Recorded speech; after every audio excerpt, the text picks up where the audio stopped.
એક નગર હતું. એ નગરમાં રાજા અને બિરબલ બે ફરવા નીકળ્યા. રાજા ને બિરબલ બે ફરતા ફરતા ફરતા વાતોમાં એને બિરબલને પૂછ્યું રાજાએ કે બિરબલ એક વાત પૂછું કે બોલો ને રાજા સાહેબ, કે તમારા ઘરમાં તમારું હાલે કે તમારા ધર્મ પત્નીનું? બિરબલ મૂંઝાણો. એ કે એક કામ કરો ને રાજા સાહેબ, એ કે બોલો. એ કે મને પૂછો એના કરતાં આખા નગરના માણસોને ભેગા કરીને પૂછી લ્યો ને.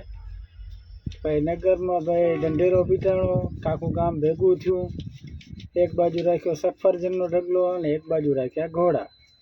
અને પછી જાહેરાત કરી કે જે ઘરમાં એના ઘરવાળાનું હાલતું હોય એના માટે ઘોડો, અને જેના ઘરમાં એની ધર્મપત્નીનું હાલતું હોય એના માટે આ સફરજનના ઢગલામાંથી એક સફરજન લઈ લેવાનું. અને ભાઈ પબ્લિક ચાલુ થઈ. જેમ જેમ આ પબ્લિકનો નંબર આવતો ગયો એમ સફરજન લેતા ગયા સફરજન લેતા ગયા. આખા ગામમાં એક મારા જેવો ભાઈડો, રાજા સાહેબ ક્યાં છે? હા, ઘોડો દો. ભાઈ રાજા સાહેબે તો ઘોડો દીધો. આ તો તબડક તબડક તબડક આખા ગામમાં રાડું પાડતો જાય. આખું ગામ કે બાયડીનું ગુલામ ને આ ભાઈડો એકલો મારા લો. એ કે ભાઈડો આખો મારા જ. ઘરે પહોંચ્યો તો ઘરવાળીએ પૂછ્યું ડાયરેક્ટ, આ કેમણા કે બાર વટે? એ કે રાજા સાહેબે કે ઢંઢેરો પીટ્યો હતો કે જેના ઘરમાં કે એની ધર્મપત્નીનું હાલતું હોય અને એના માટે કે સફરજન હતું, અને જેના ઘરમાં મારા જેવા મરદ મુસાળાનું હાલતું હોય ને એના માટે કે આ ઘોડો.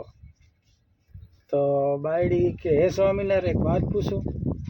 એ કે પૂછો ને. કે હું કેવી? તો કે ધોળી.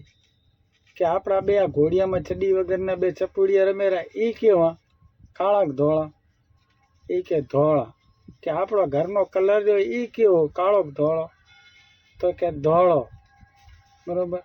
કે હું ધોળી, છોકરા ધોળા, ઘર ધોળું, કપડાં ધોળા, અને આવું કાળું ઘોડું લઈને આવ્યો બુદ્ધિ વગરના.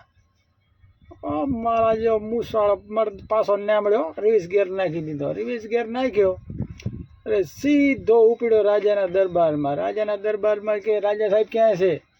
એ કે બોલો. એ કે આ ઘોડો બદલાવી દો. કે પણ શું થયું એ તો વાત કર. કે થયું કાંઈ નથી. મારી ઘરવાળી કહે છે કે હું ધોળી, છોકરો ધોળો, કપડાં ધોળા, ઘર ધોળું, અને આવું કાળું ઘોડું લઈને આવ્યો. રાજા બોલે કે બદલામાં પેલું જ વધ્યું છે સફરજન, તારા હાથું જ રાખ્યું છે ઉપર.